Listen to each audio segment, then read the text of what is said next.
Donc on va... Donc on va enchaîner donc, sur la session sur les stratégies thérapeutiques dans l'hypertension pulmonaire.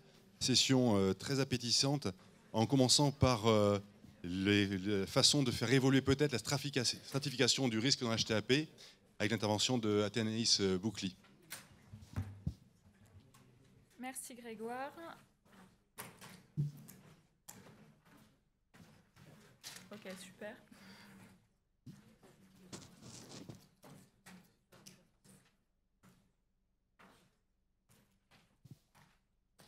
Bonjour à tous, merci au Conseil scientifique de m'avoir invité pour traiter ce sujet. Donc on va en parler pendant les 15 prochaines minutes.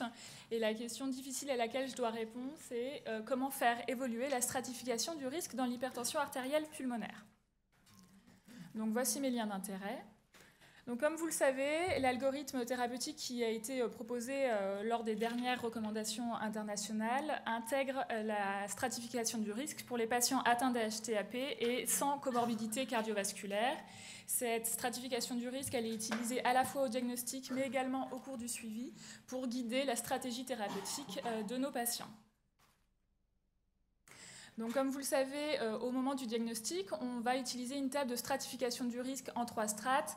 Entre risque faible, risque intermédiaire ou risque élevé de mortalité, les patients vont être classés en fonction d'un certain nombre de caractéristiques, notamment des variables cliniques, notamment la classe fonctionnelle NYHA, la distance parcourue au test de marche de 6 minutes, des biomarqueurs comme le BNP ou le NT-proBNP, mais également des variables hémodynamiques telles que évidemment le cathétérisme cardiaque droit qui est indispensable notamment pour établir le diagnostic de l'hypertension pulmonaire et auquel on peut rajouter également l'échocardiographie ou l'IRM.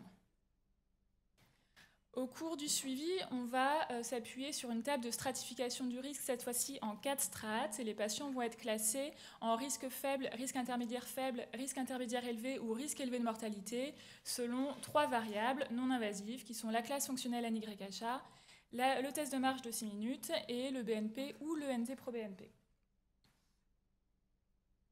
La question que je me pose, c'est quels sont les objectifs de la stratification du risque. À mon sens, il y a 3 objectifs principaux. Le premier, c'est de prédire la survie des patients, que ce soit la survie brute ou la survie sans transplantation. Le deuxième objectif que j'ai relevé, c'est de nous aider à choisir le bon traitement pour le bon patient. Et enfin, le troisième objectif de la stratification du risque, ça va être de définir des objectifs thérapeutiques. Donc si on commence par la prédiction de la survie, comme vous le savez, ça a été bien étudié au niveau européen notamment, mais également américain. Et là, si on regarde les 3 strates à baseline, là selon l'étude suédoise, vous voyez que vous avez une très bonne discrimination entre les 3 courbes, risque faible, risque intermédiaire ou risque élevé de mortalité. Et si on regarde les 4 strates qui sont utilisées au cours du suivi pour évaluer le pronostic des patients, là encore, on a une excellente discrimination entre les 4 courbes correspondant aux 4 niveaux de risque. Le deuxième point que j'ai abordé, c'était la stratification du risque nous sert à choisir le traitement et la bonne stratégie thérapeutique pour nos patients. Au moment du diagnostic chez les patients sans comorbidité cardiovasculaire, il y a une question qui est « Mon patient est-il à risque élevé de mortalité, oui ou non ?» Si le patient est à risque élevé de mortalité, il va falloir introduire une trithérapie, incluant notamment une prostacycline par voie intraveineuse ou subcutanée. Les patients qui ne sont pas à risque élevé, qui soient à risque faible ou intermédiaire, actuellement, il est recommandé de tous les traiter en bithérapie. Troisième point, c'était définir les objectifs thérapeutiques. Et il faut savoir que l'objectif thérapeutique, du point de vue du docteur, ça va être surtout d'améliorer la survie de nos patients, de réduire le nombre d'hospitalisations, d'améliorer sa fonction ventriculaire droite, d'améliorer sa capacité à l'exercice. Du point de vue du patient, c'est très différent. Lui, ce qu'il veut, c'est améliorer sa qualité de vie, améliorer sa capacité à faire des exercices au quotidien, d'avoir une bonne tolérance des médicaments. Et pour lui, la fonction VD, c'est pas du tout quelque chose qui est très important pour lui. Donc, il faut vraiment regarder du point de vue duquel on se place pour définir les objectifs thérapeutiques. Ce que nous disent les guidelines, c'est que l'objectif thérapeutique, c'est d'obtenir un faible risque de mortalité pour nos patients. Ça, c'est vraiment l'objectif thérapeutique. Et si l'objectif thérapeutique n'est pas atteint, là, il faut se poser la question de faire un renforcement thérapeutique. Et donc, vous avez ici l'algorithme qui nous aide à décider de quel va être le renforcement thérapeutique. Donc je pense vous avoir montré que la stratification du risque, elle nous permet de prédire la survie, de nous guider pour le choix du bon traitement pour notre patient et définir des objectifs thérapeutiques. Maintenant, il y a 4 questions qui sont soulevées. La première, c'est pourquoi la stratification du risque telle que proposée dans les guidelines et pourquoi est-ce qu'on n'utiliserait pas notamment ce qui a été proposé par les Américains, Reveal 2 ou Reveal Lite 2. Deuxième question que je vais aborder, c'est quelle est la place de la stratification du risque chez les patients avec comorbidité? Troisième question, quelle est la place de l'échographie cardiaque et de l'URM au cours du suivi pour la stratification du risque, bien sûr. Et quatrième question, quelle est la place du cathétérisme cardiaque droit et comment l'intégrer à la stratification du risque? Est-ce utile ou non? Donc on va commencer par pourquoi ce qui a été recommandé dans les guidelines actuellement et pourquoi pas Reveal 2 ou Reveal Lite 2. Donc pour répondre à cette question, on a regardé au sein du registre français la performance des modèles de stratification du risque et pour cela, on a regardé les tests de concordance, donc le C-index, C-statistique, ça a été abordé précédemment dans d'autres présentations. Donc c'est une échelle qui va de 0,5 à 1. 0,5 c'est du pile ou face, ça veut dire que c'est pas très discriminant et plus on se rapproche de 1, meilleure est la discrimination. Si on regarde dans les guidelines, le modèle en 3 strates, actuellement, il est de l'ordre de 0,63. La discrimination n'est pas incroyable. Au cours du suivi, la stratification en 4 strates a un C-index de l'ordre de 0,74. Si on regarde maintenant par rapport à Reveal 2 ou Reveal Lite 2, qui sont les scores proposés par les Américains, on a exactement les mêmes scores, que ce soit au moment du diagnostic ou au moment du suivi. Donc en conclusion, il n'y a pas de supériorité des modèles américains Reveal 2 ou Reveal Lite 2 par rapport aux modèles qui sont actuellement proposés par les recommandations internationales. Si on passe maintenant à la deuxième question, quelle est la place de la stratification du risque chez les patients avec comorbidité? Donc je vous rappelle que dans les guidelines, les comorbidités sont définies par l'obésité, l'hypertension artérielle, le diabète, coronaropathie, mais également le fait d'avoir une DLCO basse. Et pour ces patients, il n'est pas recommandé de réaliser à l'heure actuelle de stratification du risque, puisque tous ces patients doivent être traités en première intention par une monothérapie. Donc là encore, même question, on a regardé au sein du registre français les 6 statistiques en fonction de la présence ou non de comorbidité cardiovasculaire. Et on voit que ce soit au moment du diagnostic ou au cours du suivi, on a des 6 statistiques qui sont vraiment similaires entre les patients avec ou sans comorbidité cardiovasculaire. Donc c'est quelque chose qu'on peut utiliser. Maintenant, à quoi ça sert? Ça va être la question du topo de Laurent Saval dans quelques minutes. Troisième question que je voudrais aborder, c'est quelle est la place de l'échographie cardiaque et de l'IRM au cours du suivi, en tout cas pour la stratification du risque. Donc comme vous le savez, actuellement, il est recommandé de faire une écho ou une IRM au moment du diagnostic, au moment de la première évaluation, donc après traitement, et également en cas d'aggravation clinique. Si on regarde cette étude donc, qui a été publiée par Charles Fauvel il y a maintenant 1 an, il a proposé un modèle de stratification du risque en se basant sur 3 variables non invasives qui sont la classe fonctionnelle NYHA, le NT-proBNP et un critère échographique qui est le couplage VD, donc TEPS sur PAPS, et il a montré qu'on a une discrimination entre ces 4 courbes. Donc en conclusion, ça peut être une alternative au modèle actuel qui est basé sur les 3 critères non invasifs qui intègrent le test de marche de 6 minutes. Donc notamment pour les patients qui ne sont pas capables d'effectuer un test de marche de 6 minutes, ça pourrait être une bonne alternative. En revanche, j'attire sur votre attention sur le fait que les 2 premières courbes sont peu discriminantes. Il y a quand même une mauvaise discrimination entre ces 2 courbes, donc probablement que ça va être assez difficile de différencier les patients qui sont vraiment à low risque des patients qui sont à risque intermédiaire faible, même si ce n'est pas exactement la même méthodologie qui est utilisée ici. Là, on comptait le nombre de critères de faible risque, ce n'est pas un système de points alloués comme dans les guidelines. Et enfin, deuxième bémol que je voudrais apporter, c'est dans cette étude, il y a une analyse en sous-groupe qui a été réalisée chez les patients qui étaient à risque faible, c'est-à-dire qui étaient test de marche de 6 minutes de plus de 440 mètres, BNP ou NT-proBNP bas et classe fonctionnelle NYHA 1 ou 2. Donc les patients qui étaient vraiment à faible risque de mortalité, eh ben, on n'avait pas de meilleure discrimination si on rajoutait ce paramètre hémodynamique. Si on regarde un peu le reste de la littérature, il y a plusieurs équipes qui ont publié dessus, notamment des équipes italiennes. Le travail de Valentina Mercurio qui s'est intéressé donc à la valeur ajoutée de l'échographie cardiaque par rapport à la stratification du risque.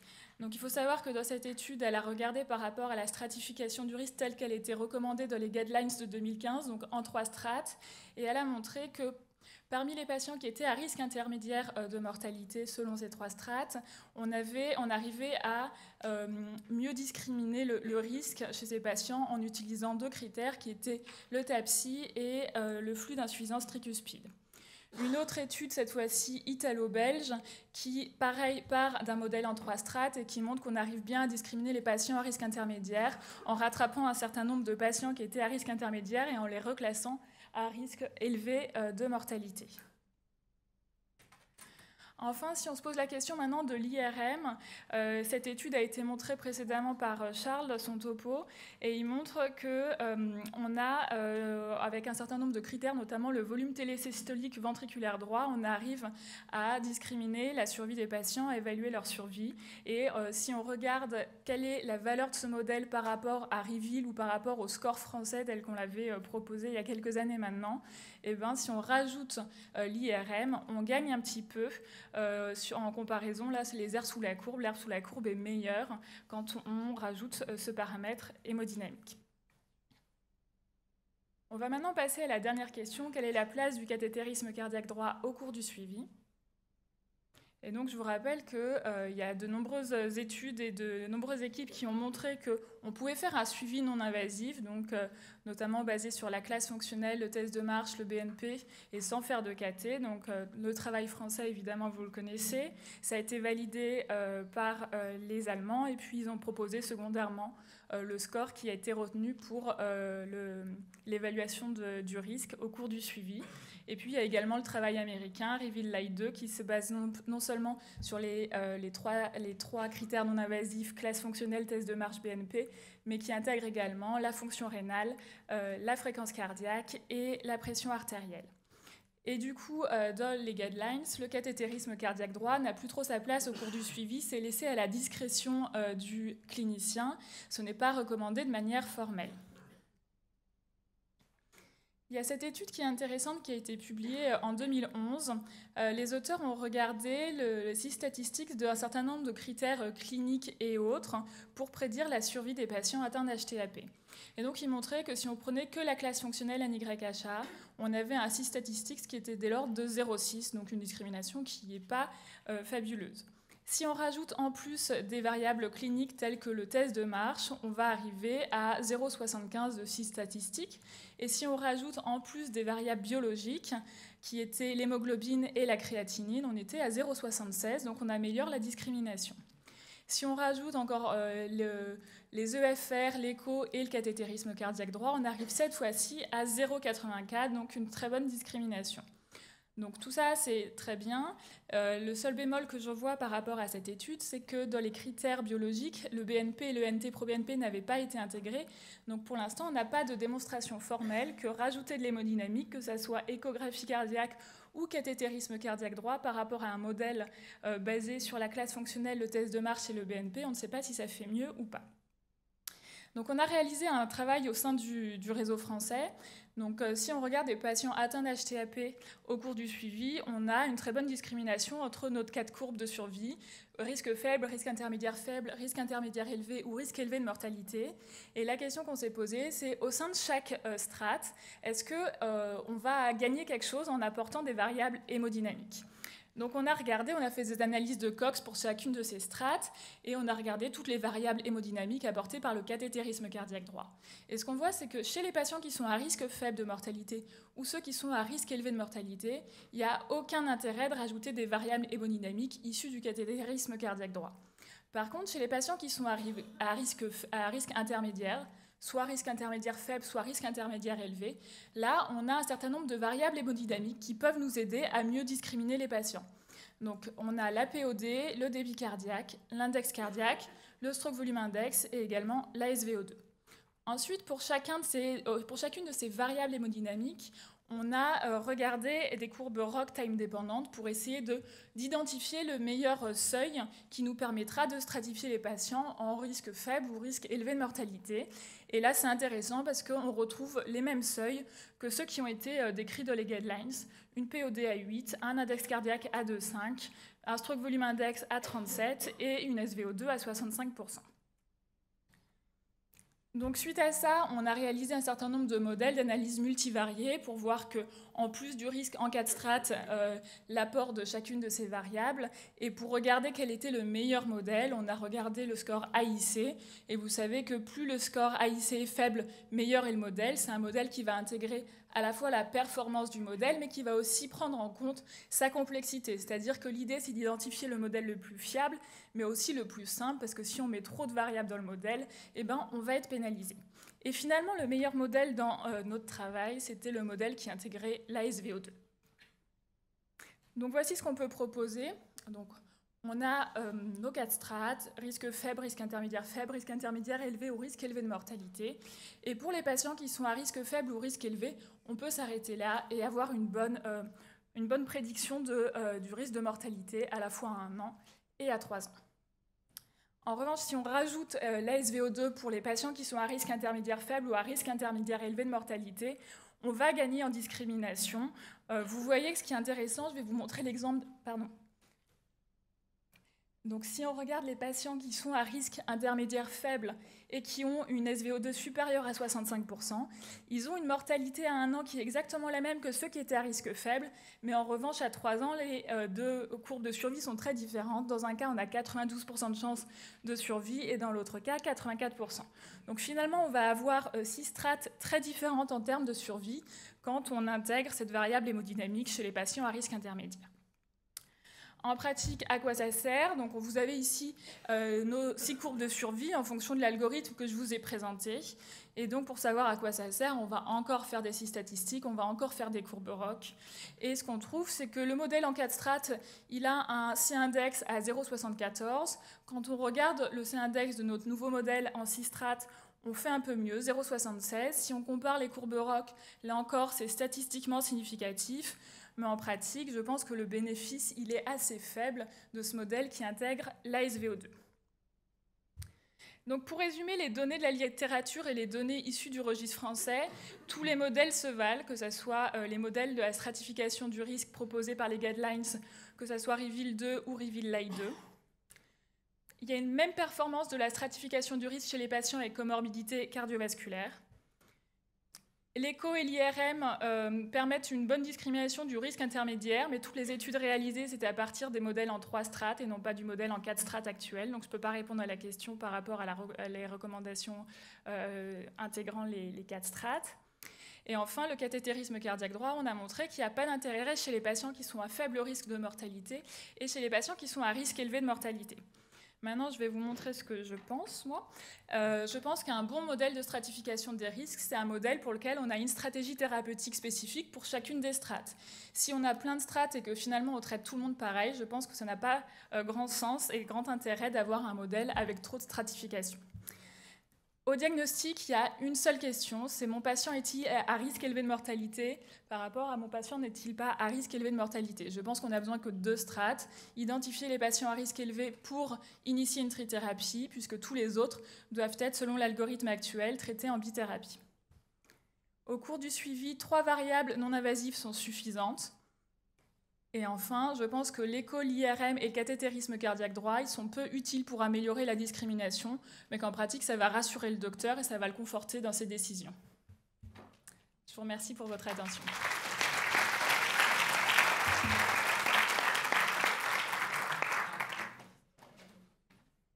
Merci Athénis. Est-ce qu'il y a des questions dans la salle ?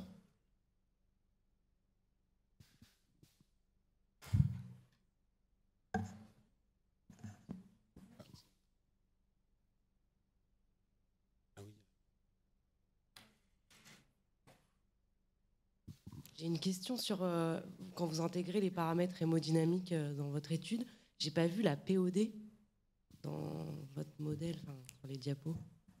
La POD, elle sortait dans la première analyse de Cox pour les strates risque intermédiaire faible et risque intermédiaire élevé. Et quand on faisait le modèle multivarié parmi tous les patients, quand on poolait tous les patients à risque intermédiaire ensemble et qu'on refaisait le modèle et qu'on construisait donc une analyse multivariée pour faire les AIC, là, ça devenait plus significatif quand on poolait tous les risques intermédiaires ensemble. Donc c'est pour ça que c'est sorti de l'analyse et que l'AIC n'a pas été calculé, puisque le modèle, les deux variables n'étaient pas indépendantes in fine. D'accord, merci. Merci Athénis, bravo pour ton très beau topo, hein, c'est vraiment superbe. Il y avait une question concernant l'intérêt potentiel du KT, peut-être dans une situation un peu particulière, chez des patients qui sont en risque intermédiaire élevé, en fait, pour discuter du timing de l'inscription sur les transplantations. Est-ce que tu penses que ce n'est pas un élément qui peut être utile et qui finalement va pousser ou pas à décider d'une inscription? Pour les patients à risque intermédiaire élevé, effectivement, ça peut nous aider. Là, actuellement, dans les guidelines, ce qui est recommandé, c'est de regarder effectivement ces malades ou de regarder le score reveal.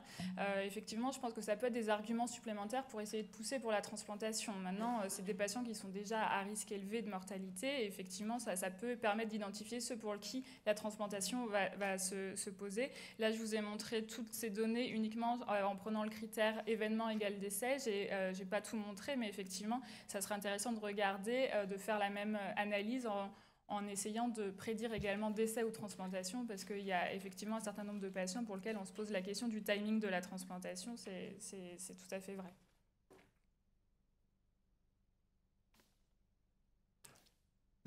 Athénaïs, tu mets au même niveau là Merci d'abord pour ton topo là, qui était très bien.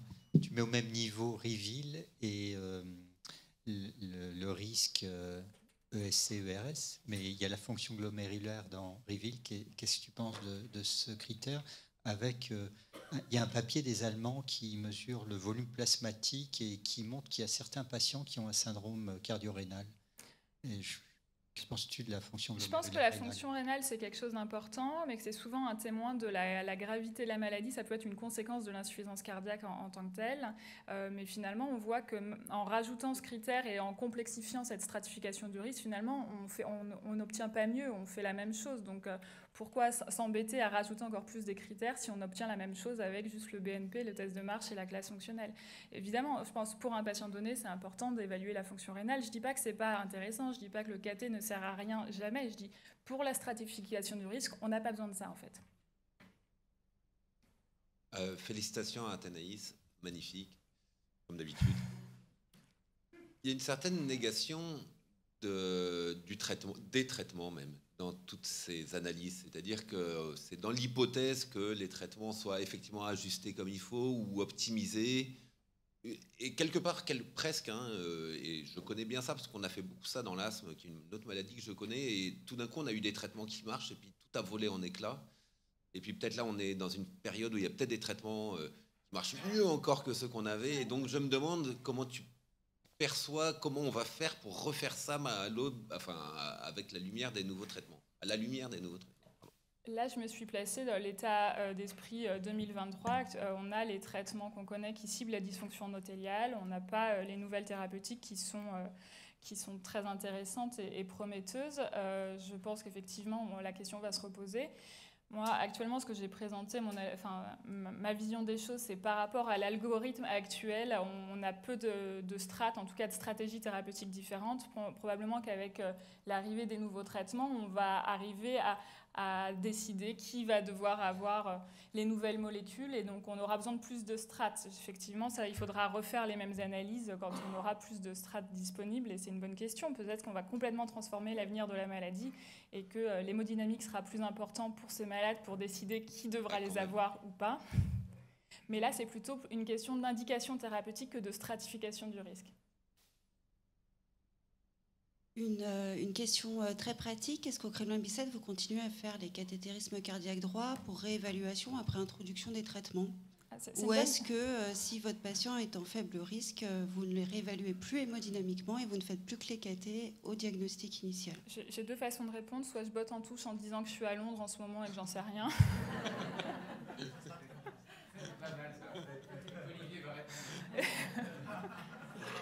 Ça, c'est une passe en retrait, ou en avant. suis à côté du stade toulousain, donc petite allusion au rugby. Non, on continue à faire une première évaluation, un premier caté de réévaluation, c'est vrai. Maintenant, quand je vois ce qu'on vient l'Athénée vient de nous montrer, ça peut se discuter. Maintenant, c'est vrai que moi, je suis un docteur, donc ça me rassure, comme tu as dit dans ta dernière diapositive. Après, sur le suivi ultérieur, par contre, moi, personnellement, je fais plus de caté pour les malades à faible risque. Hein. Mais je fais pas d'écho non plus. Hein. Parce que faut être logique jusqu'au bout. Hein. Si je fais pas de caté, je fais pas d'écho. Donc, je les suis essentiellement sur la classe fonctionnelle, le test de marche et le BNP ou l'NT-pro-BNP. Alors on me dit, ah oui, mais chez les jeunes, parfois, ils marchent bien, tout ça, et ils vont quand même mal. Mais il y a toujours un truc qui cloche. C'est-à-dire que quand le caté va mal, généralement, tu commences à avoir le BNP qui monte. Donc quand on a des cinétiques, par exemple, de BNP qui ne vont pas dans le bon sens, malade qui avait 50, et puis le coup d'après, il a 100, puis 150, puis 200, même si ça reste à moins de 300, je me dis, là, il se passe quelque chose. Et là, je vais peut-être redemander un caté. Mais je ne le fais pas systématiquement. Tu vois. Les répondeurs aux inhibiteurs calciques, par exemple, il y en a, je n'aurais pas fait de caté depuis 15 ans. Parce qu'il n'y a aucune raison. Aucune raison. Voilà, donc c'est difficile de donner des règles absolues. Mais aux premières évaluations, nous, quand même, on est tous un peu d'accord. Je regarde Xavier, David, Laurent. Et puis, si on doit changer de traitement, c'est sûr que si on envisage un autre traitement, moi, je considère qu'il est hors de question de démarrer tout nouveau traitement sans avoir refait un caté avant. On est d'accord ? Bon, je crois que on va peut-être passer à la communication suivante. Merci Athénaïs. Tu peux venir nous rejoindre. On accueille avec plaisir le professeur Laurent Saval qui va nous parler de l'hypertension artérielle pulmonaire avec comorbidité cardiovasculaire. Est-ce que c'est vraiment une entité différente ou pas ?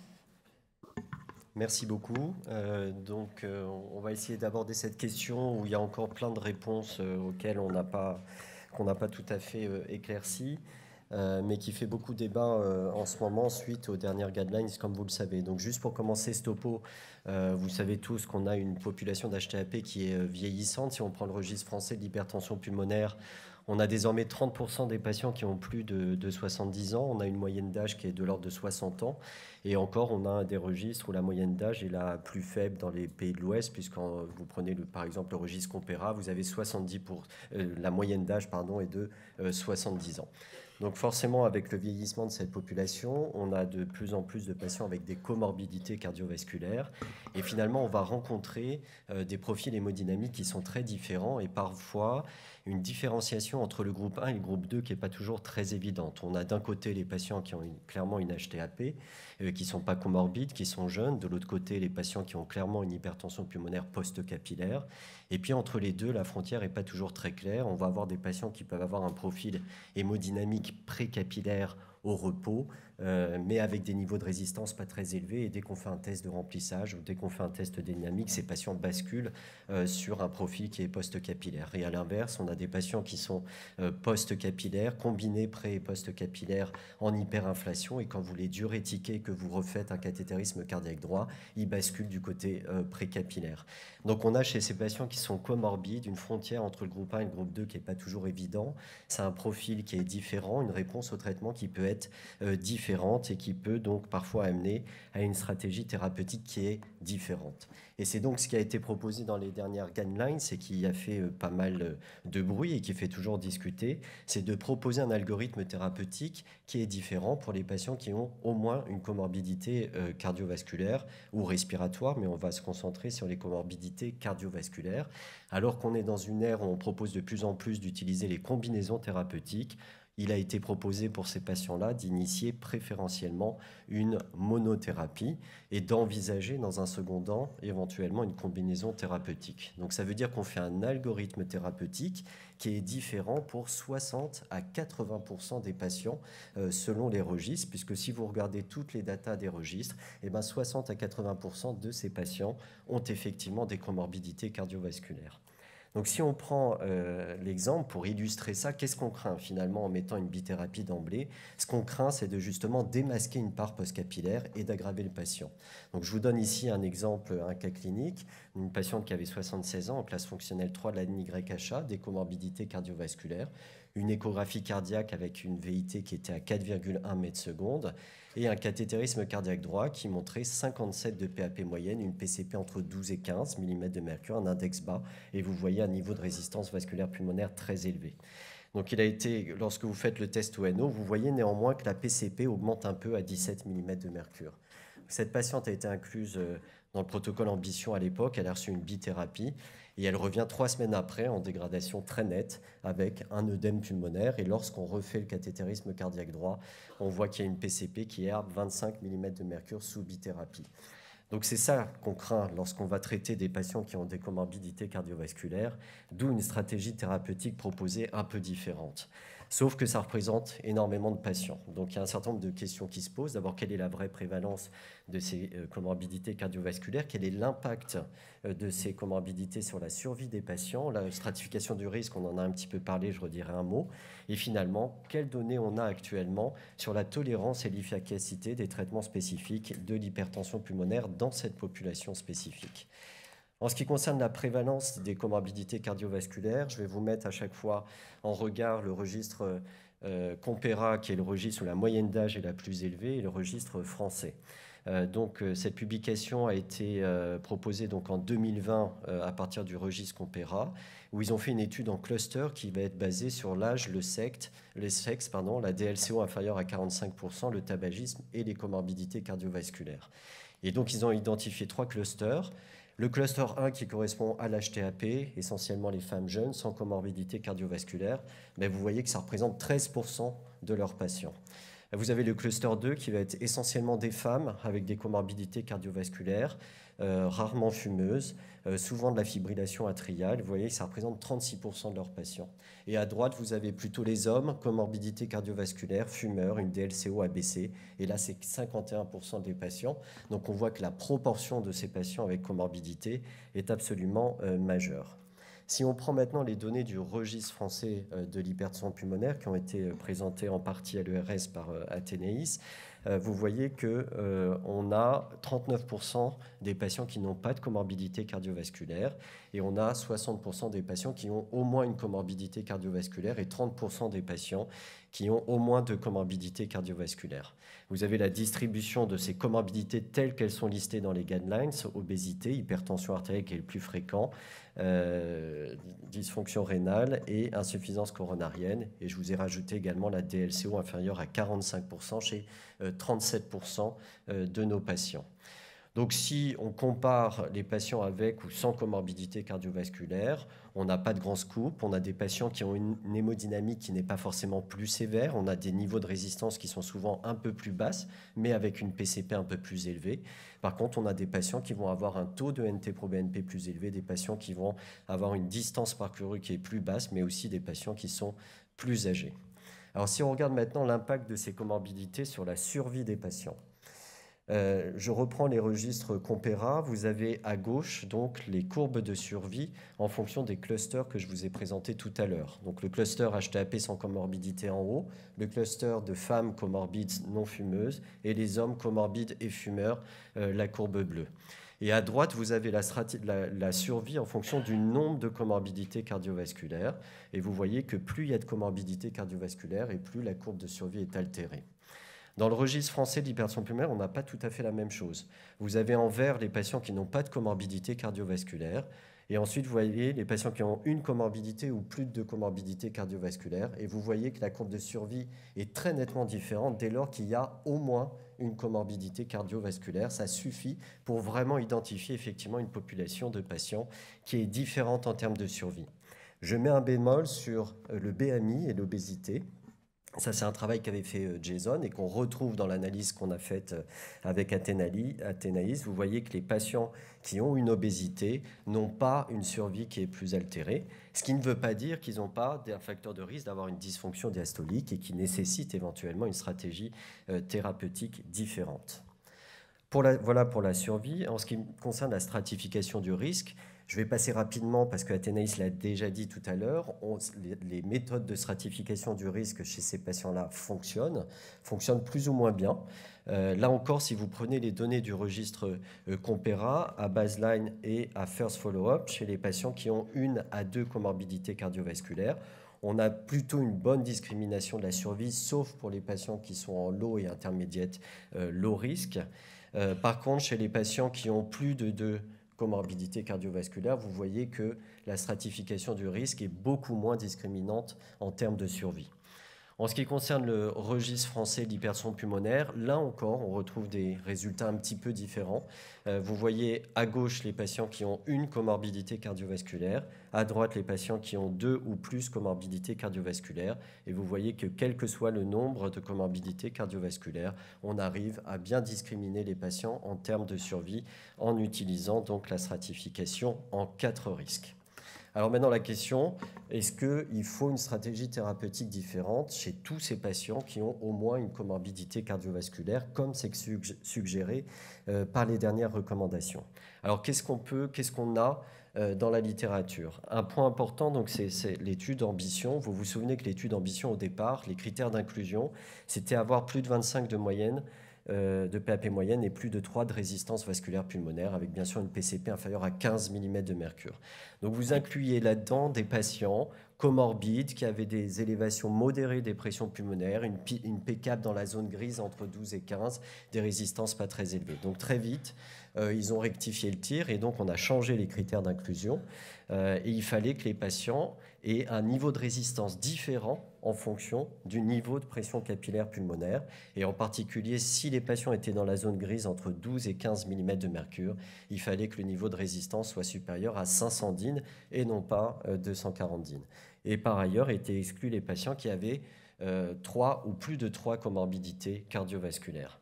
Il y a eu quand même une analyse donc post-hoc de ces patients comorbides cardiovasculaires qui avaient été inclus au début de l'étude, avant l'amendement. Et vous voyez qu'en termes d'efficacité, la différence n'est pas significative, mais il y avait quand même une tendance en faveur de la bithérapie versus la monothérapie chez ces patients-là. Par contre, il n'y avait pas d'effet sur le test de marche et un effet qui était significatif sur le NT-proBNP. Ce qui est très important, c'est ensuite l'arrêt des traitements.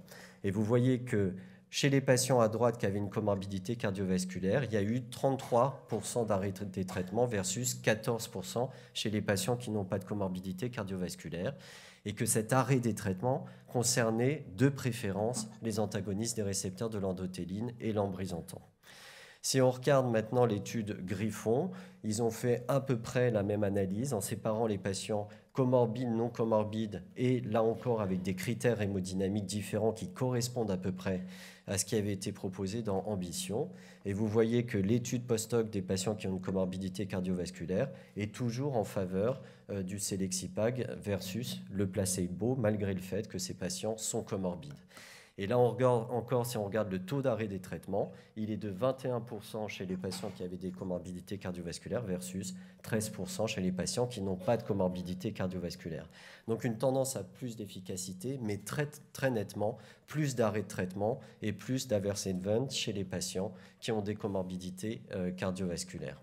Si on regarde maintenant en termes de réponse sur la stratification du risque, on voit très nettement que plus le nombre de comorbidités cardiovasculaires augmente dans le registre Compera, dans la vraie vie, et plus il est difficile d'atteindre donc les objectifs thérapeutiques de stratification du risque. On a étudié donc ce qui se passait dans le registre français de l'hypertension pulmonaire en étudiant, donc vous voyez, plus de 1000 patients. Et parmi ces 1000 patients, plus de 1000 patients, la majorité, comme je l'ai dit, ont au moins une comorbidité cardiovasculaire. Vous voyez que si on regarde ce qu'on a fait dans la vraie vie, on voit qu'on a fait un peu plus de monothérapie chez les patients qui sont comorbides, mais pas tant que ça. 60% versus 55%. On voit en passant qu'on fait encore beaucoup de monothérapie d'ailleurs chez les patients qui n'ont pas de comorbidité cardiovasculaire. Si on compare l'effet de traitement chez les patients qui sont comorbides et qui ne sont pas comorbides, vous voyez quand même que quand ils ont une bithérapie versus monothérapie parmi les comorbides, vous voyez qu'on a quand même beaucoup plus d'efficacité en follow-up par rapport à baseline lorsqu'on utilise une combinaison thérapeutique, que ce soit sur les critères de test de marche, plus 35 versus plus 12, et que ce soit sur l'ensemble des critères hémodynamiques. Donc on a quand même une réponse beaucoup plus marquée avec la bithérapie. Si on regarde en stratification de risque, chez les patients qui sont comorbides, monothérapie versus bithérapie, en cas de strat, on n'a pas de différence significative. Si on regroupe les intermédiates low et les low risk, eh ben, on atteint plus fréquemment un niveau d'intermédiate low ou low risk chez les patients comorbides lorsqu'on met une bithérapie versus monothérapie. On a regardé ensuite la survie. Ben, vous voyez, monobithérapie, on n'a aucune différence de survie. Mais vous voyez que les patients chez qui on a commencé une monothérapie, il y a 50% d'escalade thérapeutique, donc une combinaison séquentielle qui est largement utilisée, versus 19% chez les patients à qui on a initié une bithérapie au départ. En ce qui concerne donc dans le registre maintenant la tolérance au traitement, on a plus d'arrêt du traitement effectivement chez les patients qui ont une comorbidité cardiovasculaire ou un switch antagoniste des récepteurs de l'endothéline vers IPDE5, mais avec des proportions qui sont bien moindres par rapport à ce qui a été décrit dans le registre Compera ou autre chose. Mais ça, c'est une analyse qui a été faite à la première évaluation, pas sur toute la durée de suivi des patients. Et enfin, un point important, puisque ce qu'on craint, c'est de démasquer une part postcapillaire. Et donc, on a regardé la proportion de patients qui ont augmenté leur P-cap à plus de 15 mm de mercure après l'initiation du traitement. 3% chez les patients chez qui on initie une monothérapie, 8% chez les patients chez qui on initie une bithérapie d'emblée. Et vous voyez que les facteurs prédictifs d'augmenter la P-cap après l'initiation du traitement, ben ça reste les comorbidités cardiovasculaires, et là en particulier le diabète chez ces patients-là. Donc en conclusion, il faut qu'on progresse dans le management de ces patients. On ne peut pas s'arrêter à juste il y a une comorbidité versus il n'y a pas de comorbidité pour établir la stratégie thérapeutique. Parmi les patients qui ont une comorbidité cardiovasculaire, il faut arriver à identifier les patients qui sont à risque de démasquer une part postcapillaire après l'initiation du traitement. Et pour ça, il faut analyser les facteurs associés, la fibrillation atriale, le profil hémodynamique. Quand j'ai une PCP dans la zone grise entre 12 et 15, il faut faire des tests dynamiques pour démasquer une part postcapillaire. Il faut l'interpréter en fonction du niveau de résistance vasculaire pulmonaire et également céder peut-être des données échographiques qui sont également évocateurs d'une atteinte diastolique sous-jacente. Je vous remercie.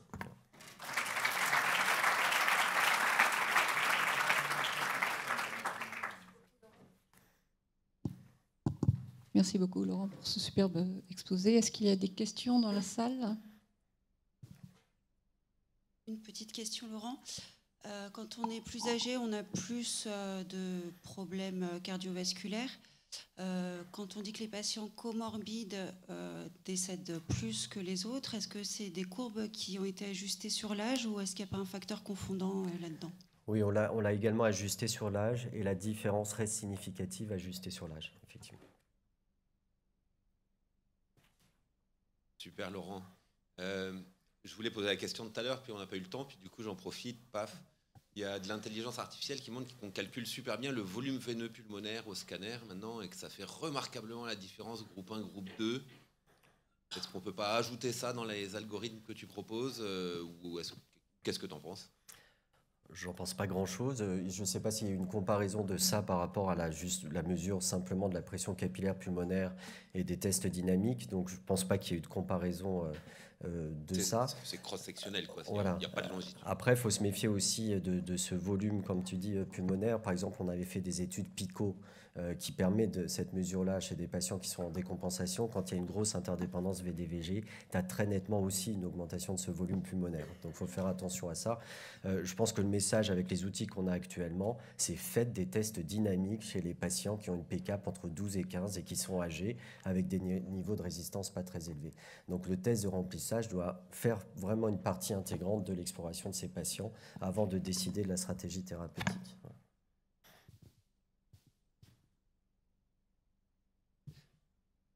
Merci Laurent, c'était passionnant.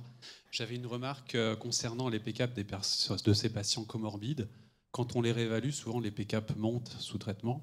Je pense que ça peut signifier un succès clinique du traitement de l'HTP, plus que forcément une maladie cardiaque gauche prédominante. Et en général, en les suivant, les choses peuvent s'améliorer un peu avec une compliance gauche qui peut s'améliorer dans le temps. Et au besoin, on a des médicaments maintenant disponibles aussi pour traiter l'insuffisance cardiaque à fonction systolique préservée qui sont assez efficaces.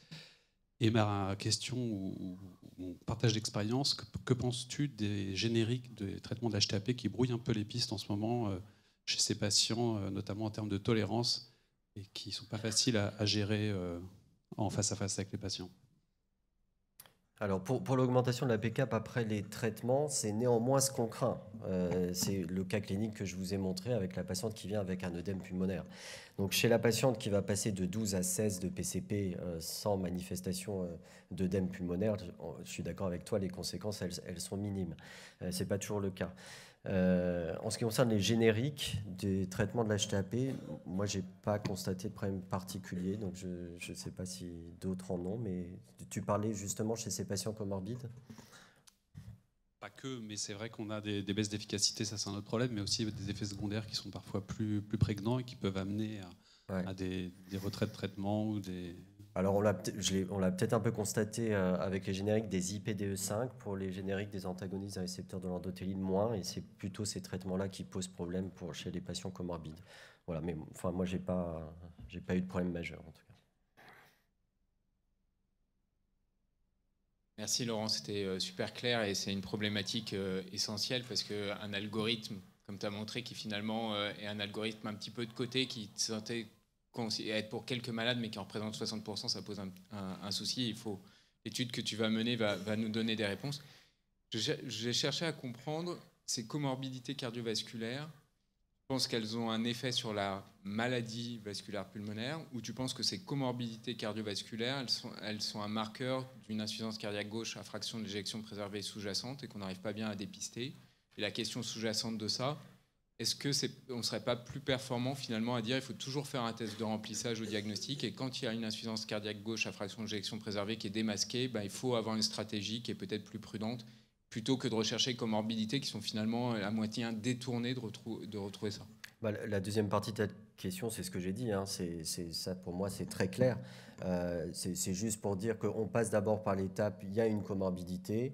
S'il y a une comorbidité, je fais spécifiquement attention à ces patients-là et je vais faire un test de remplissage quasi systématiquement. En tout cas, je pense chez les patients qui ont des résistances plutôt basses, inférieures à 5, et ou une PCP dans la zone grise. Voilà.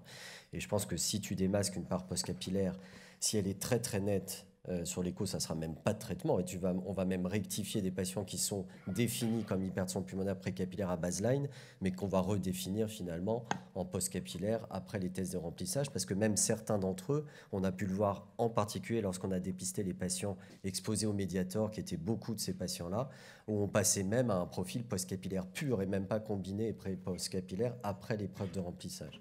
Donc ça paraît essentiel. La première partie, comment ces comorbidités jouent sur la maladie, ça, on ne sait pas très bien en fait. Est-ce que c'est la comorbidité en elle-même qui va avoir un impact sur la survie de façon indépendante, ou est-ce que cette comorbidité va modifier l'évolution de la maladie de l'hypertension pulmonaire? Je pense, moi, j'en sais rien, mais je pense probablement les deux. Je pense que c'est des patients qui vont avoir une altération en particulier de la compliance de la circulation pulmonaire qui va être plus marquée, qui va augmenter la part de post-charge du ventricule droit. C'est des patients qui vont avoir une moins bonne adaptation du ventricule droit à l'augmentation de la post-charge. Et c'est probablement aussi des patients qui vont avoir une composante vénulaire associée à leur composante artériolaire parce qu'ils ont pu avoir dans le passé essentiellement une élévation des pressions post-capillaires.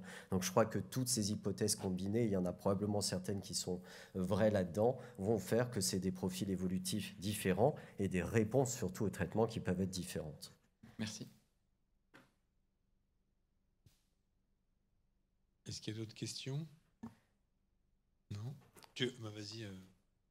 Juste pour ces patients comorbides, pour revenir à la discussion tout à l'heure sur le suivi justement écho et hémodynamique des patients, bon, a priori l'évaluation en strat reste également valable. Tu penses qu'il faut quand même plus les surveiller en hémodynamique et en écho que les patients non comorbides justement? Je crois que c'est des patients où la première évaluation après le traitement, pour le coup, ne se discute pas, justement pour voir si ils développent une part postcapillaire. Donc pour moi, c'est des patients, l'hémodynamique est absolument essentielle après l'introduction d'un traitement. D'autant plus qu'on va commencer prudemment, parfois en se disant... je vais voir si je ne vais pas mettre une bithérapie rapidement derrière. Donc pour ça, moi, j'ai besoin d'une réévaluation hémodynamique, quelle que soit la stratification du risque à la première évaluation. Ensuite, par contre, s'ils répondent comme un précapillaire standard et qu'ils restent à low risque, là, je vais me passer du cathé droit.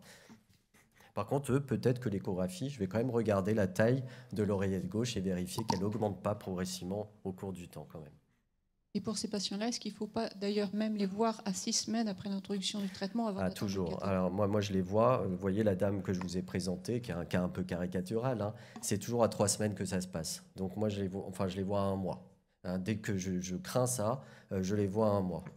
Voilà. Ça se passe toujours entre 3 semaines et 6 semaines quand ils font l'œdème pulmonaire. C'est jamais dans les 3-4 jours où ils sont encore hospitalisés quand vous avez initié le traitement. C'est à 3 semaines. Ok, merci beaucoup Laurent. Merci. Tu viens nous rejoindre.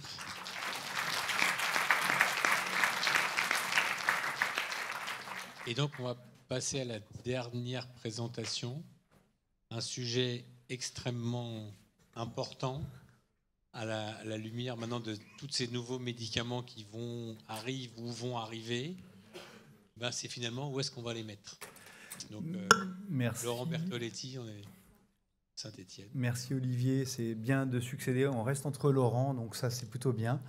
Je remercie le Conseil scientifique de m'avoir proposé de participer à cette session et m'avoir demandé de plancher sur la question suivante. Comment intégrer les futurs traitements dans l'algorithme thérapeutique de l'HTAP? Alors, voici mes liens d'intérêt. On vous a déjà montré l'algorithme thérapeutique actuellement disponible dans l'hypertension artérielle pulmonaire. Et en fait, pour de vrai, nous, les soignants, les patients, on a quand même beaucoup de chance parce que pour une maladie rare, grâce aux efforts de tous, on a quand même déjà beaucoup de molécules à notre disposition pour essayer d'améliorer la prise en charge des patients.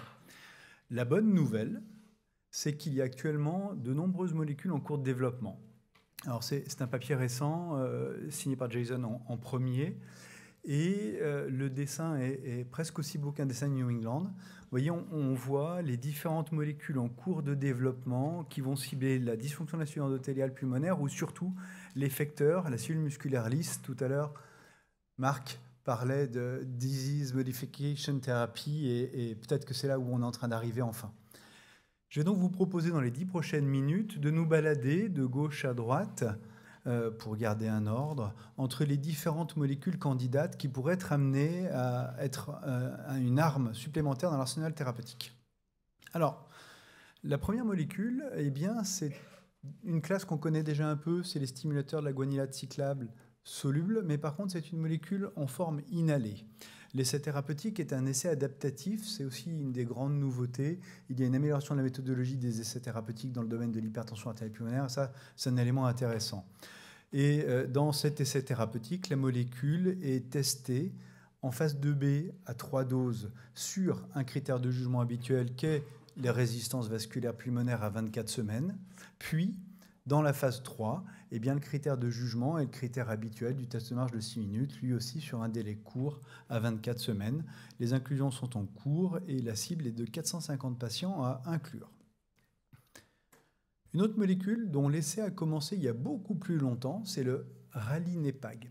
Pourquoi l'essai a commencé il y a beaucoup plus longtemps? C'est une molécule qui cible la voie de la prostacycline et à la différence de l'essai thérapeutique précédent qui évalue un critère de jugement à un délai court, l'effet sur les résistances, puis l'effet sur le test de marche de 6 minutes.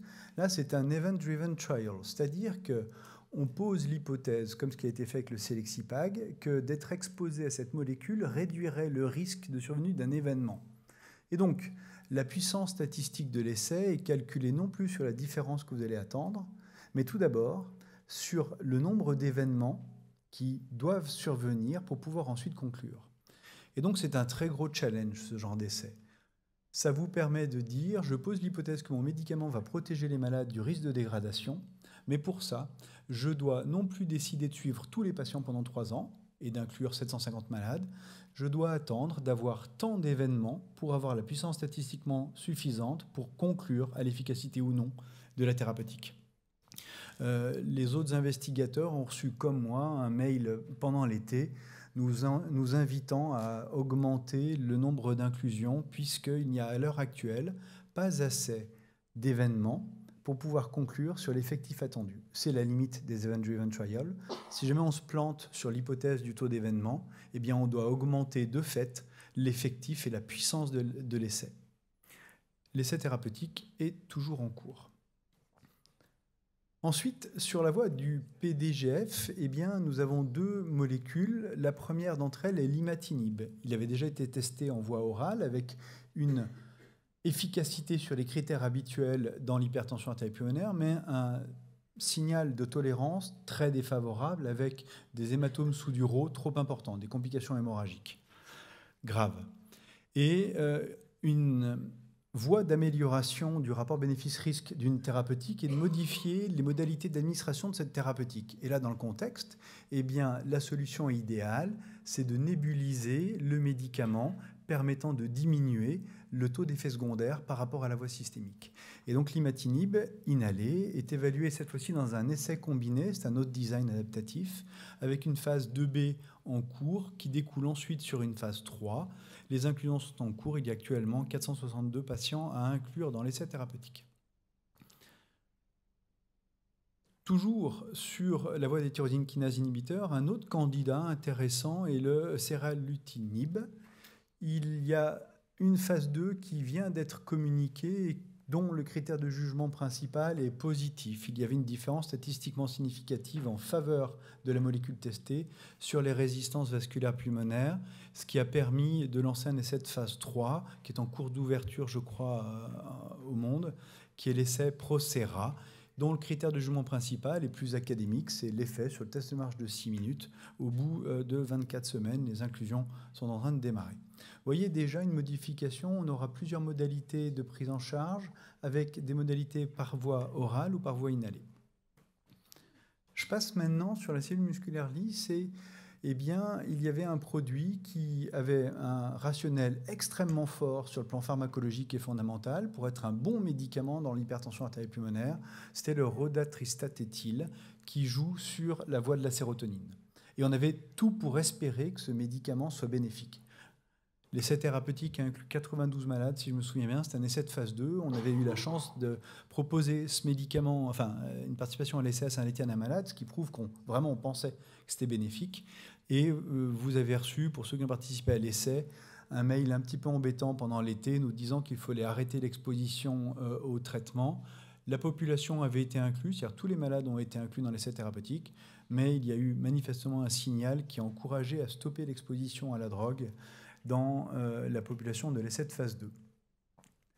Enfin, eh bien, un des autres key players est le sotatercept qui, lui, cible la voie de l'activine. Cette fois-ci, c'est un médicament qui se fait en injection sous-cutanée et vous allez voir qu'on a beaucoup plus de données déjà disponibles maintenant. Alors, on dispose d'un essai de phase 2 dans lequel la France a joué un très grand rôle grâce à Marc et à l'équipe du Centre national de référence. C'était une phase 2 qui testait donc deux doses, 0,3 mg par kilo toutes les 3 semaines versus 0,7 mg par kilo toutes les 3 semaines. Le critère de jugement principal, classique pour une phase 2, était les résistances vasculaires pulmonaires à 24 semaines.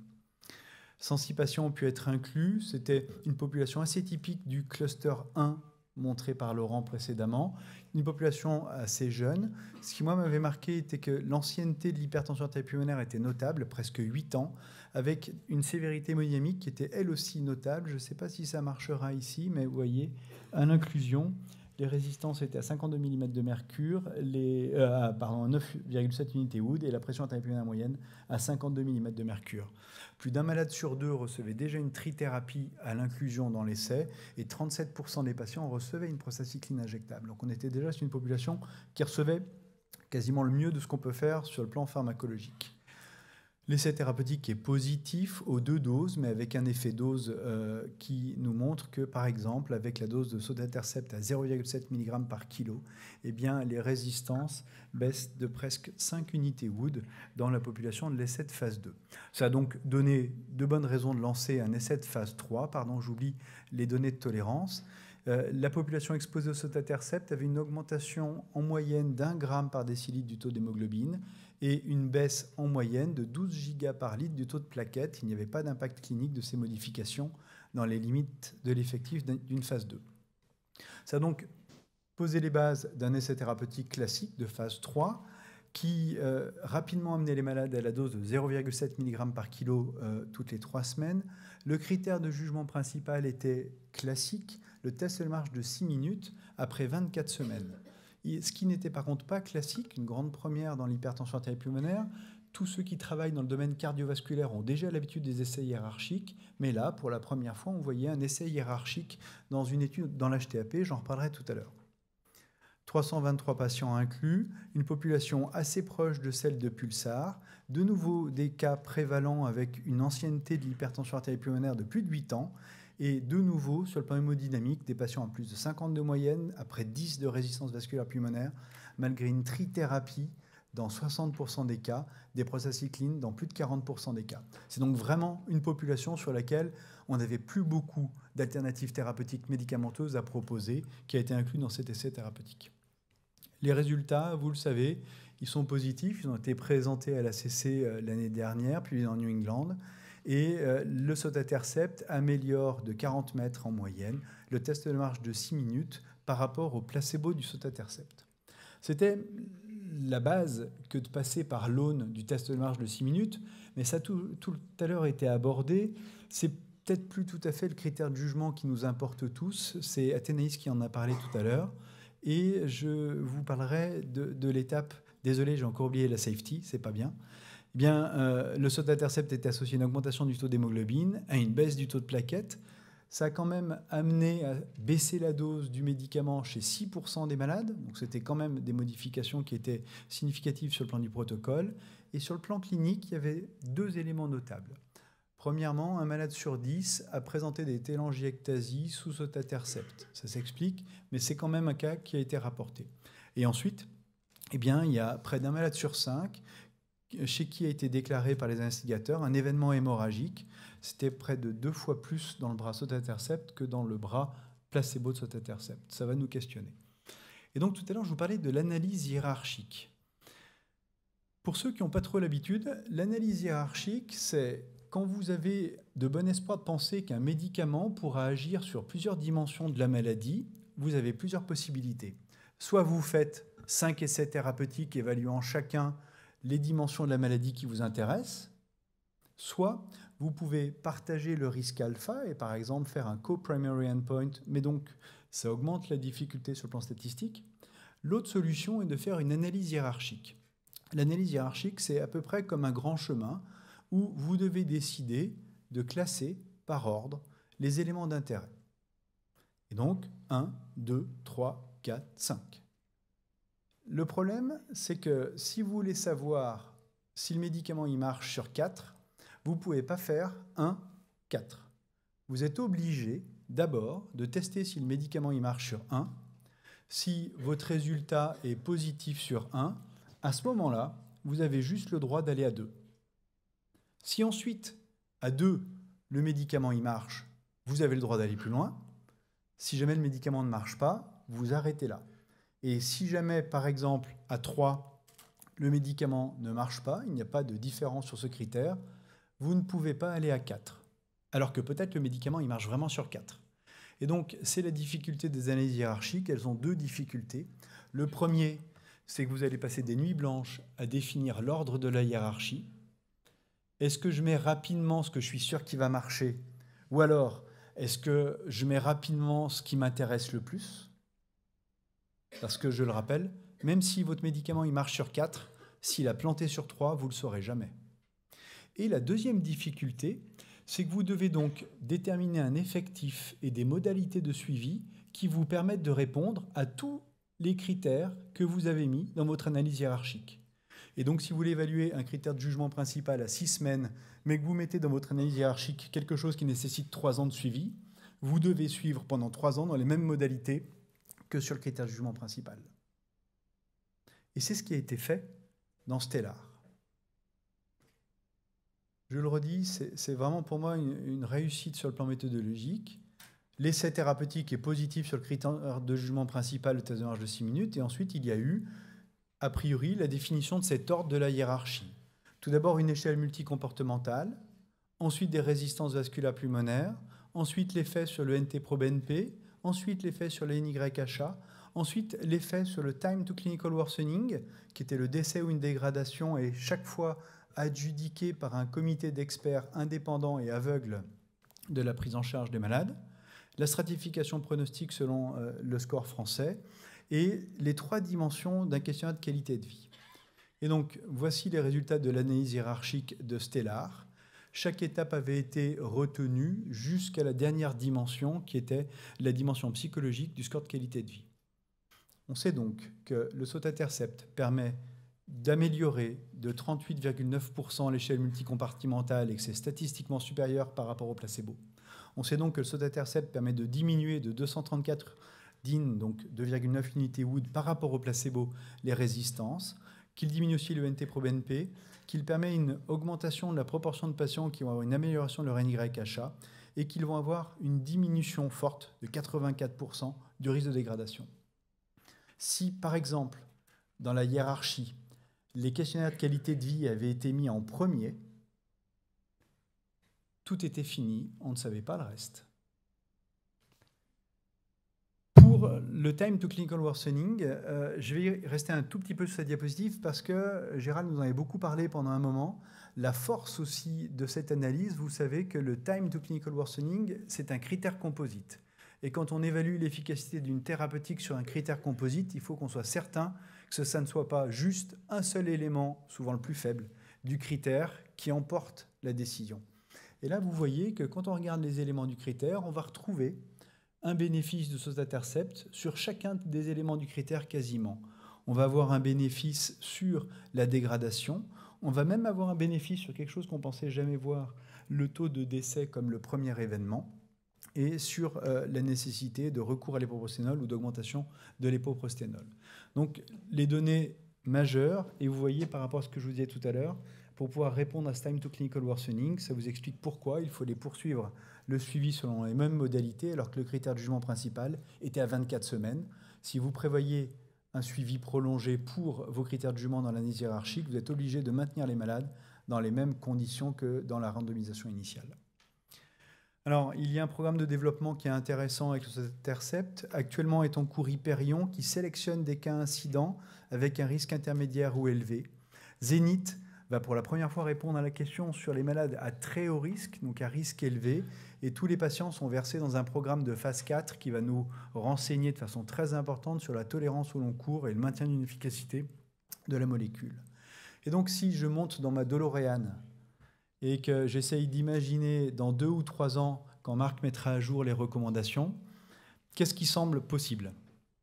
On a un essai thérapeutique randomisé de très bon niveau méthodologique qui nous donne des résultats très forts pour le sotatercept dans la population de Stellar. Et donc probablement qu'on s'attend à voir le sotatercept au moins ici. La question qui se posera, c'est chez les patients qui étaient très stables, mais qui ont quand même bénéficié du sotatercept, est-ce que les panélistes le proposeront dans la recommandation ? C'est un point que j'adorerais avoir votre avis sur cela. En fonction d'Hyperion et de Zénith, peut-être que le sotatercept sera même inclus plus tôt en fonction de la résultat des essais thérapeutiques. Et concernant le Ralinepag, mon orange n'a pas plu, peut-être qu'il sera une alternative au Selexipag si l'essai thérapeutique en event-driven trial arrive au bout. Laurent vous a parlé rapidement du rôle des comorbidités. Il a poussé l'humilité qu'on lui connaît à ne pas dire qu'il lançait un grand essai thérapeutique qui va répondre à la question sous-entendue. C'est commodities, ça a été dit par David tout à l'heure. Et donc commodities permettra de savoir si une bithérapie est plus efficace ou moins sûre qu'une monothérapie chez les malades qui ont une comorbidité. Et vous avez vu que cette proportion de patients est maintenant la majorité des malades. Et avant de finir, vous auriez le droit de me reprocher de ne pas vous avoir parlé d'anticoagulants pour une fois. Laurent vous a montré que chez les malades avec comorbidité, qui sont maintenant la principale fréquence en termes de proportion, ceux qui ont un profil cardiovasculaire ont environ 30% des cas de fibrillation atriale. C'est donc ces malades ont une indication d'anticoagulants. Parce que si on améliore leur survie grâce au traitement de l'HTAP, il ne faut quand même pas qu'ils meurent d'un AVC ou qu'ils aient une hémiplégie. Le problème, c'est que vous savez qu'il y a un risque hémorragique qui est important déjà sous anticoagulant dans l'hypertension pulmonaire, soit à présenter les premiers résultats d'MHTP à l'ERS, et on reparlera un petit peu demain peut-être. Et on a une problématique d'interaction médicamenteuse entre les IPDE5 et les antidis oraux. Et donc je voulais partager un petit espoir. Alors désolé, la mise en forme a changé. On a un anticorps monoclonal en cours de développement dans thrombose et cancer qui s'appelle l'abelacimab avec 2 essais thérapeutiques en cours, mais ce médicament a été testé dans une phase 2 contre le rivaroxaban dans la FA et l'essai thérapeutique vient d'être suspendu par le DSMB du fait d'une réduction drastique et jamais vue du taux d'hémorragie avec ce médicament qui se fait en une injection sous-cutanée par mois, qui n'a pas d'élimination rénale, qui n'a pas les problématiques d'interaction pharmacologique qu'on a avec les AOD et par exemple les TKI ou alors les IPDE5. Et donc peut-être que dans quelques années, ce médicament pourra nous aider aussi à traiter les patients qui ont une hypertension artérielle pulmonaire. Je vous remercie de votre attention.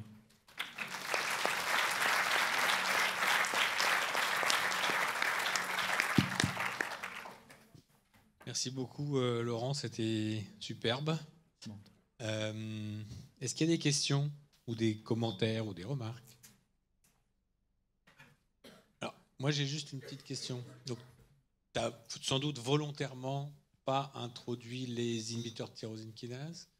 Je vais très vite. Non, mais tu as montré, parce qu'il y a quand même un essai qui est positif avec le seralutinib, il y a l'essai avec l'imatinib. Dans l'hypothèse où ces 2 médicaments sont efficaces, ouais. Il est déjà efficace au moins sur les résistances pour ce qui concerne le seralutinib. On verra pour ce qu'il en est de l'imatinib inhalé. On les mettrait où? Comme je suis un peu trop bien élevé par ma maman et que tu avais dit 15 minutes, 15 minutes, 15 minutes, c'est pour ça que j'avais raccourci. Là, on a le temps maintenant. Je suis allé vite. Et ouais, c'est évidemment une très bonne question. C'est si jamais les essais avec les médicaments inhalés sont positifs, les essais de phase 3, où est-ce qu'on va pouvoir les mettre? Ben, ça va être la question de savoir comment est-ce qu'on va combiner le bazar, ça c'est sûr. Hein. Et l'intérêt des essais avec les tyrosines kinases, c'est que les profils d'inclusion sont assez larges, du stade 2 au stade 4, avec un effet peut-être bénéfique sur le test de marche de 6 minutes. Donc probablement que oui, ils seront mis ici après la première réévaluation, qu'il y aura ou pas un cathétérisme cardiaque, parce que là j'avoue que j'ai eu le flou avec la précédente discussion.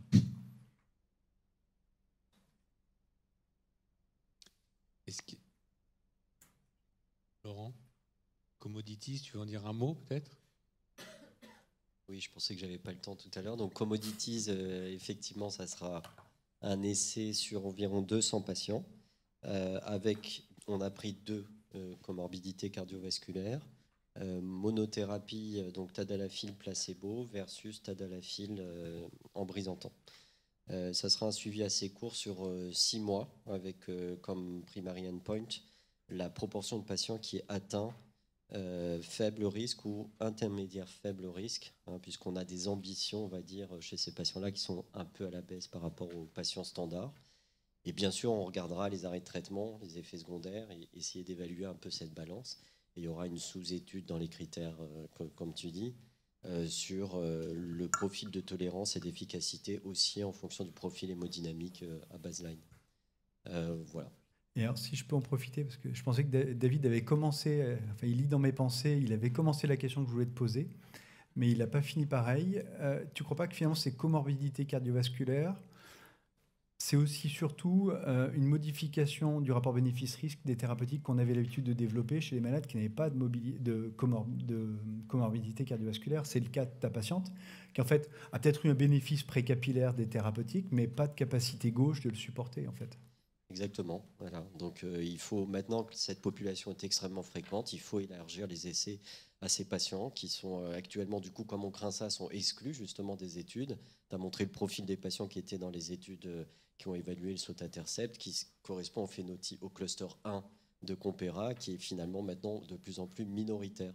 Donc je pense qu'on a besoin de se lancer dans des études qui soient plus larges sur la vraie population qu'on suit. Il y aura des arrêts de traitement, il y aura des adverse events, il va falloir être extrêmement vigilant là-dessus dans cette étude, mais je pense qu'elle est nécessaire parce que c'est la majorité des patients. Merci Laurent. Premièrement, je voulais te remercier d'avoir fait aucune remarque sur le match d'hier. Si tu connais un bon entraîneur qui veut venir à Paris, on est preneur. Pour les essais à venir des traitements de l'HTAP, toutes les innovations thérapeutiques qu'on a, c'est la suite de la question de Laurent. Pour l'instant, les malades avec des comorbidités, alors qu'ils représentent 65% des malades, ils sont exclus définitivement des essais. Est-ce qu'il faut pousser à les inclure, stratifier les essais en conséquence, ou considérer qu'on doit faire la preuve chez des malades, entre guillemets, parfaits, et après voir dans la vraie vie ce qui se passe dans un autre sens? Je voulais avoir ton avis méthodo sur... Alors ça ne va pas plaire au comité d'organisation qui a besoin du soutien de nos partenaires pour nous permettre d'être réunis dans de très bonnes conditions. Mais en tant que chercheur académique, je préfère 1000 fois l'essai de Laurent, qui aura une population pragmatique peu sélectionnée, mais la plus proche possible des malades qu'on voit en vraie vie. Si après-demain, j'avais une autre vie dans l'industrie pharmaceutique, j'aurais l'absolue nécessité de contrôler, d'avoir la population la plus sélectionnée, puisque j'aurais un faisceau d'arguments pour me laisser penser que le rapport bénéfice-risque de mes médicaments sera déstabilisé par les comorbidités. Raison pour laquelle la difficulté qu'on a, c'est pour l'industriel, il a tout à perdre à aller sur une population large, et il compte sur les docteurs pour prescrire en dehors de la population large, alors que le vrai problème qu'on a, c'est celui que Laurent va attaquer avec Commodities, avec l'aide de tout le réseau, c'est qu'il faut avoir un essai qui sélectionne la population la plus proche de celle qu'on voit dans les données de registre. Juste un tout petit commentaire là-dessus, parce que sur les essais actuels, et même sur les essais il y a ces dernières années, les malades avec comorbidité, ils n'étaient pas totalement exclus. C'est-à-dire que c'était malades avec 3 comorbidités qui étaient le plus souvent exclus. Mais on n'excluait pas un malade avec une hypertension, un malade avec un diabète, n'était pas systématiquement. Il n'y a pas d'obèse, par exemple. Exclu. Il n'y a aucun obèse. Non, mais que la population soit sélectionnée, c'est très vrai. On peut regarder les césotaterceptes, elles ont 48 ans, 89% de femmes. Non, les césotaterceptes, c'est vrai, mais si tu prends... C'est vrai. Mais si tu prends dans les critères d'inclusion de ces études, après les docteurs ils font comme ils veulent. Ils sont faits d'une telle manière que finalement ça exclut toutes les comorbidités, parce que tu as la baisse de la clairance, tu as le diabète non équilibré, tu as le trouble du rythme, tu as l'obésité morbide. Tout ça fait qu'au final, effectivement, on s'est présenté comme si ce n'était pas des critères exclusifs, mais au final, les malades qui cumulent ça, il suffit de regarder les populations, ils n'ont pas de comorbidité en pratique. C'est sans doute des petites comorbidités ou des comorbidités qui sont peu impactantes. Et ça ne correspond pas aux malades, quoi. Ça ne correspond pas. C'est pour ça que je suis tout à fait d'accord sur le fond, que l'étude beaucoup plus pragmatique comme Commodities, ça va nous apporter énormément d'informations. Je suis entièrement d'accord. Mais je pense que c'est difficile, et Laurent a répondu la réponse que j'imaginais qu'il allait répondre, c'est-à-dire qu'on n'a pas exactement les mêmes objectifs et qu'il faut d'abord démontrer qu'un médicament, surtout que maintenant on va être en top-off de 4-5 traitements, donc il faut se mettre dans une population où on a le plus de chances de démontrer un effet, parce que finalement c'est peut-être pire de passer à côté d'une molécule qui serait efficace parce qu'on n'a pas pris les bons malades. Donc j'ai bien en tête ça, mais c'est vrai que ça pose quand même des difficultés. On discutait par exemple de cadence ce matin sur les HTP du groupe 2, étaient exclus les malades qui étaient obèses ou qui avaient donc les HTP du groupe 2 qui étaient obèses ou qui avaient un pacemaker. Voilà. Donc c'est sûr qu'on va mettre des malades qui ne sont pas de la vraie vie, quoi. Non, Olivier, que les malades soient archi sélectionnés dans les essais, ça il n'y a pas de problème. Ne serait-ce que tu regardes le rapport homme-femme dans les essais qui n'a rien à voir avec ce qu'il y a dans la vraie vie. Donc ça, c'est une certitude. Il y a des travaux dans l'asthme, pour ceux j'ai vu Arnaud qui connaissent bien, qui regardaient quelle était la population finale dans la vraie vie qui était incluse dans les essais, c'est moins de 10%. Ouais, exactement. Donc c'est pas propre à notre communauté et au problème de l'hypertension pulmonaire, mais c'est vrai que on n'a jamais regardé combien ça représentait de patients qui pourraient être inclus dans un essai, mais à mon avis, on est de l'ordre de 10-15% des malades qu'on voit au quotidien. Dans Thrombose et cancer, nous, on a montré que sur la population vraiment prise en charge pour une embolie pulmonaire dans le contexte de cancer du poumon, par exemple, il y avait 2/3 des malades qui n'étaient pas éligibles à un essai thérapeutique. Mais aussi, ce qu'on sait, dans le même sujet, c'est quand un des essais important qui a été fait par un industriel, il y a une petite alerte sur un profil de malade, alors qu'il n'y a pas eu de modification des critères de sélection, le profil des patients réellement inclus a été complètement changé. Et certains patients qui n'étaient pas non éligibles à l'essai ne sont plus du tout screenés pour l'essai thérapeutique parce qu'il y a une com par rapport à ça. Étienne Marie. Merci Laurent pour la très belle présentation. J'avais juste une question sur les essais en cours, la Hyperion et Zénith. Et justement, en effet, il y a beaucoup de critères qui vont exclure des patients avec des comorbidités. Par contre, ils n'ont pas mis dans les critères d'exclusion la DLCO, le tabagisme. Est-ce que tu penses qu'il y a quand même, grâce à ça, des patients qui auront le phénotype respiratoire dont on va parler demain, qui vont pouvoir passer dans ces essais-là, et peut-être qu'on aura quand même quelques patients avec ce phénotype-là et qui seront traités. Pour Hyperion, vu le nombre de centres, je pense que oui. Pour Zénith, vu le nombre de centres, qui n'est pas du tout le même, je pense que non. La population sera beaucoup, beaucoup plus proche de l'HTAP gravissime dans Zénith que dans Hyperion. Dans Hyperion, il y aura des malades avec des phénotypes respiratoires, je pense. Et c'est vrai que dans les 2 premiers essais qu'on a vus, par contre, c'était des patients jeunes donc qui n'avaient pas du tout ces phénotypes-là. Je ne sais plus s'il y avait des LCO dans... Non, c'était de mémoire, c'est dans les zones attendues pour une HTAP, quoi. Par contre, dans Zénith, il y aura très probablement une surreprésentation des sclérodermiques, qui sont les plus sévères et qui ont quand même souvent une composante vénulaire qui reste à l'appréciation de l'investigateur. Ils l'ont mis d'ailleurs en sous-catégorie pour que ce soit égal dans les 2 groupes. Ouais. Arnaud, échographie cardiaque? Non, ouais. Asthme sévère? Non plus. Merde. C'était un micro-commentaire sur Cadence. On ne peut pas faire un bras Forxiga entre Esto Lazilix pour aller au bout du truc. Non, mais vous voyez, pour aller au bout du truc, puisqu'on est en train de discuter depuis 1 heure, David l'a dit aussi, à la fin, on n'est plus trop sûr de... la vraie question, c'est le diagnostic. On en revient à la diastole de tout à l'heure. Mais pourquoi on ne va pas au bout du truc? Jean-Luc, un petit commentaire? Une réponse. Bonjour. Bonjour. Salut Jean-Luc. Arnaud, c'est une vraie bonne question. C'est tout à fait autorisé de mettre les malades sous empagliflozine dans Cadence. Donc, on aura des malades. Il est prévu aussi de faire l'analyse, si jamais on arrive au bout de l'aventure, de faire l'analyse et de stratifier en fonction du fait que les malades soient ou pas sous inhibiteur SGLT2. L'association sacubitril/valsartan, c'est plus compliqué parce que ce n'est pas approuvé partout dans le monde pour les FEVG préservés. Beaucoup de pays d'ailleurs où ça ne l'est pas. Donc on va avoir un petit peu de mal. Je voudrais aussi répondre à David. On parlera après, si tu veux bien, toi et moi, parce qu'on a des choses à se dire. Les critères d'inclusion, donc je suis membre du comité de pilotage de l'étude Cadence, c'est pour ça que je me suis un peu levé. Les critères d'inclusion ont été revus. On va autoriser les patients avec des pacemakers, parce que ça n'a aucun sens de les exclure. On va augmenter l'indice de masse corporelle pour pouvoir avoir des vrais malades de la vraie vie qui sont effectivement obèses.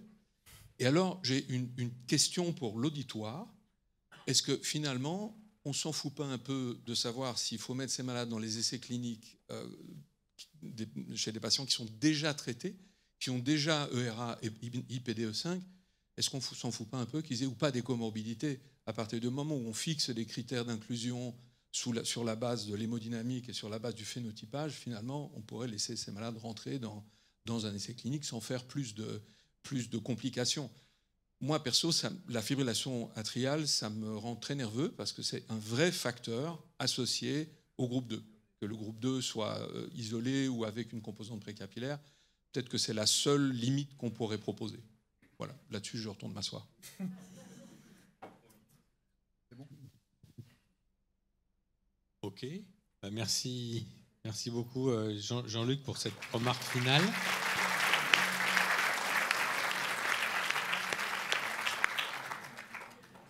Et donc je crois qu'on a fini cette première journée. C'était extrêmement intéressant. Enfin, je pense que tout le monde a apprécié. Et donc, on vous donne rendez-vous pour ceux qui veulent. On va avoir un buffet dînatoire sur une péniche en face de Notre-Dame. Donc vous avez sûrement ça sur vos cartons. Et ceux qui n'ont pas et qui veulent venir, ils n'hésitent pas, ils viennent me voir. Ils vont voir Patrick Wabi et on va leur donner un petit carton d'invitation. Voilà. Bonne soirée à ceux qui... On se retrouve sur la péniche ou bien demain matin ici.